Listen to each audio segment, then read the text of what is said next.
ऐक की बाबा, हा? शेतकऱ्यांनी कर्जमाफीबद्दल तुझं काय मत आहे? ह्याच्यावर काय बोलतोस काय?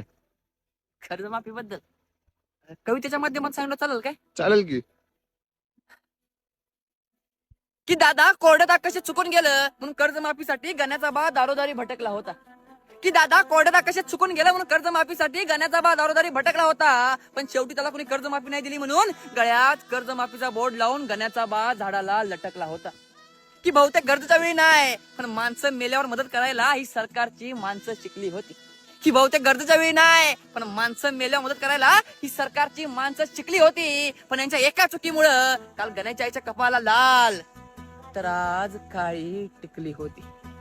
की पुढच्या दिवशी ही सरकारची माणसं गण्याच्या दारातून गणाला म्हणाली की साहेब या कागदावर सही करून हे मदतीचे 5 लाख रुपये घेता का? की पुढच्या दिवशी ही सरकारची माणसं गण्याच्या दारातून गणाला म्हणाली की साहेब या कागदावर सही करून हे मदतीचे 5 लाख रुपये घेता का?